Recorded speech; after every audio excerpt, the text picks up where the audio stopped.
going to be starting today. This is a, although it doesn't look like it, it's a 69 Land Cruiser. We're going to be making a rock crawl out of this. So the Corvette we're working on is going to be a real nice daily cruiser.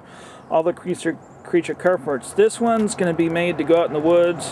Everything you need out there. There's the axles that we got with it. We may or may not use those. We got a 44 front, and we've got a GM 14 bolt for the rear full floater.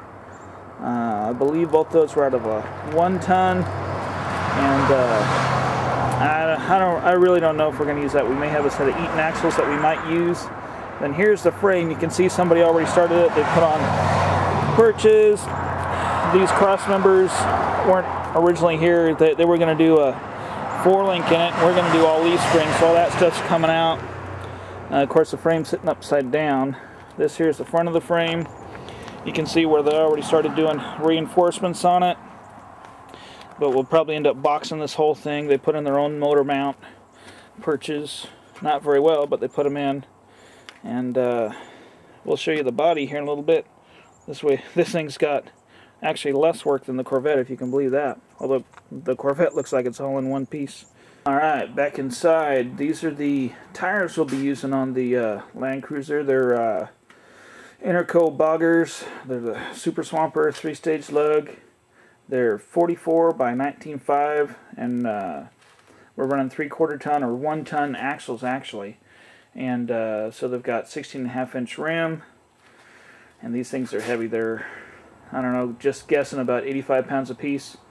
The two sitting on top of them like that are about as tall as my wife.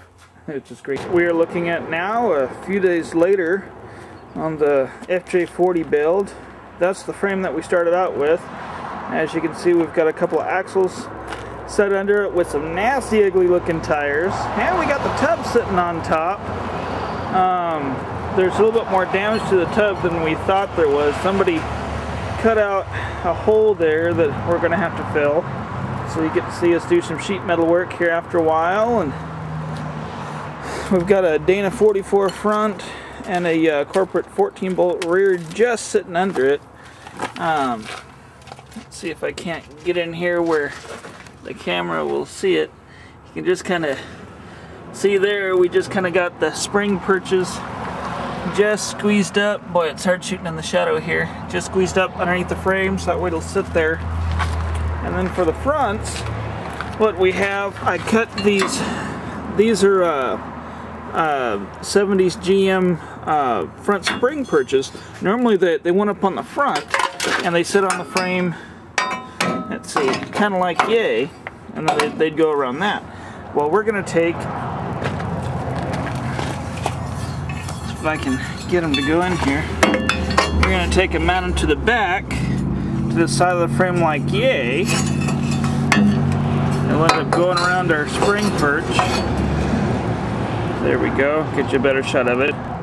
So that way the front of our front axle is actually going to be on shackles that are going to come down. They're going to come through this hole and they're going to come down forward at probably, I'm guessing, a 45-degree angle or so. About 4 inches or so, about yay far. I keep telling my wife that's 6 inches, but what are you going to do? It's going to come down about 4 inches and then tie into this. That way hopefully that'll give us enough lift for the 44-inch boggers we got going in this guy. And that pretty much is where we're sitting now. We'll kind of step back here and get a big picture of how it looks sitting in the driveway here, which is pretty damn ugly at this point.